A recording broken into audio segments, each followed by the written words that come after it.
आधारताल थाना क्षेत्र के फरार हिस्ट्री शीटर बदमाश शमीम कबाड़ी के खजरी खिरिया बाईपास के पास स्थित कबाड़खाने में हुए विस्फोट के बाद प्रशासन अलर्ट मोड पर है। शुक्रवार को राजस्व विभाग और नगर निगम की संयुक्त टीम ने फरार हिस्ट्री शीटर शमीम कबाड़ी के भाई सलीम खान के सैफनगर स्थित आलीशान मकान पर बुलडोजर चला दिया। आधारताल थाना क्षेत्र के हिस्ट्री शीटर बदमाश शमीम कबाड़ी के खजरी खिरिया स्थित कबाड़ खाने में हुए विस्फोट के बाद पुलिस और प्रशासन पूरी स्थिति पर नजर बनाए हुए है।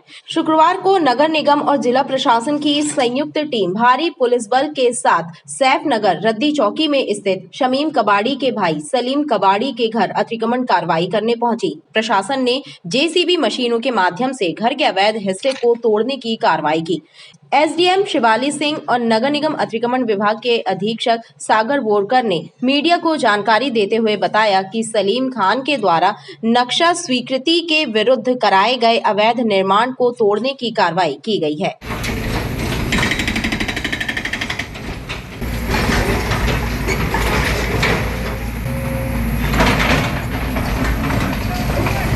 जैसा कि आप लोग देख रहे हैं, ये कार्रवाई जो है नगर निगम के द्वारा जो सैंक्शन लेआउट मैप होता है उसके एज पर कंस्ट्रक्शन अगर नहीं हुआ है तो केवल उतने हिस्से को हटाया जा रहा है। यहाँ पे लॉ एंड ऑर्डर को कंट्रोल करने के लिए मेरे तहसीलदार साहब और पुलिस की पूरी टीम है।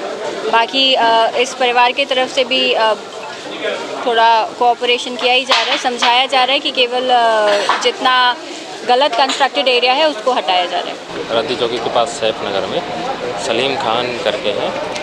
इनके मकान का जब मकान की चेक किया गया, जो बिल्डिंग चेक की गई, तो इसमें देखा गया कि जो निर्माण है नक्शे के अनुसार जो चेक किया गया तो वो नक्शे के विरुद्ध बना हुआ है। तो जो हिस्सा अवैध रूप से बना हुआ उसे हटाने की कार्रवाई की जा रही है। भवन शाखा के जो संभागीय मंत्री हैं उन्होंने इसे चिन्हित किया हुआ है और इसे जो जितना भाग अवैध है उसे हटाया जा रहा है। इस कार्रवाई को लेकर क्षेत्रीय विधायक और सलीम खान के परिवार ने विरोध दर्ज कराया।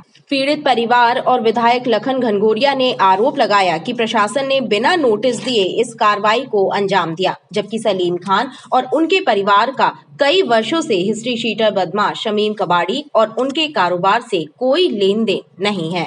इतना बड़ा कारोबार करने वाला किराए के मकान में रहता है। नहीं भेजा तो यहाँ आपका पहले दोस्त को बताइए क्यों खोल रहा है। कब कौन सा 22 तारीख को नोटिस? आप बुलाइए, कहाँ है बोरकर? कितना नोटिस दिया, कब दिया? ये रोकिए आप, ये तरीका नहीं है ठीक। जो आपका बदले में उसको पकड़िए आप। ये शहर भर में करेंगे, किसी ने चोरी की पूरा शहर सामने जो डिसीजन वो लेंगे आप कर लेना, लेकिन उनको सिर्फ इलीगल काम दिखाई दे रहा था। उनने जो बातें कही है, जो उनका कहना है कि ये अनलीगल बना है, तो ये कुछ ऐसा है भैया, ये लोग झूठ बोल रहे हैं। आपको मैं बताऊं, ये तो इन्होंने तोड़ दिया, उसके बाद वो भी ये लोग तोड़ने के लिए करे थे, ये भी तोड़े थे। फिर ये सब जब इलीगल है तो उन्होंने ये सब क्यों नहीं तोड़ा? नहीं, हमारे यहाँ कोई नोटिस नहीं आया, ये लोग झूठ बोल रहे हैं। ये लोग प्रूफ दिखाने के लिए भी। अरे हम बता, हमारा तो कारोबार कब से, हम लोग का 20 साल से बिल्कुल अलग है। हम लोग, आप देखिए इतना छोटा बच्चा, हमारा बच्चा इतना रोया, इतना रिक्वेस्ट की हम लोगों ने, लेकिन उनको तरस नहीं आया। ऊपर से हम लोग बोल रहे हैं, रिक्वेस्ट कर रहे हैं, बोले आप अपना चुप हो जाओ, नहीं हम आप लोग को ले जाके बैठा देंगे थाने में। इन्होंने कोई नोटिस नहीं दिया था। आज सुबह 9 बजे हमें लगा कि ये लोग जस्ट पूछताछ करेंगे, वी वर नॉर्मल। उसके बाद इन्होंने मेरी मम्मी को पूरे दिन नीचे रखा। बहुत सारे पुलिस वाले हैं, वो लोग बाहर से गए, उन्होंने मम्मी से बात की। मेरी मम्मी सुबह से भूखी है, वो बीपी पेशेंट है। उसके बाद उनके पैर में भी प्रॉब्लम, उनको हार्ट में भी प्रॉब्लम है। किसी ने किसी के इमोशंस की वैल्यू नहीं की, ऊपर से हमारे साथ बदतमीजी की। उन्होंने कुछ नहीं खाया, वो पूरे दिन से भूखी थी।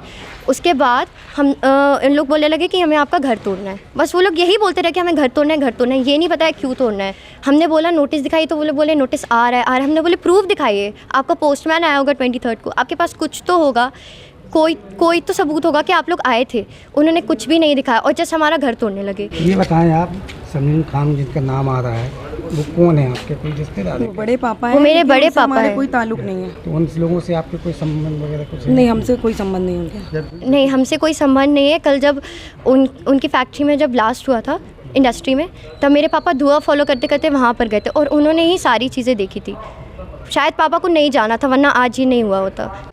इसमें जो भी दोषी है उसके ऊपर कार्रवाई होना चाहिए। जिसके यहाँ मिली वो आरोपी है, जिसके यहाँ विस्फोट हुआ, सब कुछ इसमें हम लोगों का पूरा सहयोग है। कि जो कल्पित है उसको बख्शना नहीं चाहिए, लेकिन जो कल्पित नहीं है, जिसका कोई लेना देना नहीं, कोई सरोकार नहीं, जिसके रिश्ते तक खत्म हो गए हों, कोई लेना देना नहीं, एक दूसरे की कंप्लेंट है पुलिस में पड़ी एक दूसरे के खिलाफ आधारताल थाने में, जो कल्पित है उसके घर ना जाके, जिसका कोई सरोकार नहीं, कोई लेना देना नहीं, ये कारोबार भी नहीं उसका घर आके तोड़ दिया प्रशासन ने। इतना अंधापन, इतनी निष्ठुरता कि ये बोल रहा है कि उसका नोटिस दिया था 22 तारीख को, 25 की घटना हो रही, 22 को ये नोटिस देंगे।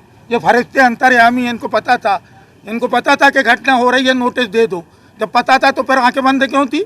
पर रोक लेते घटना को।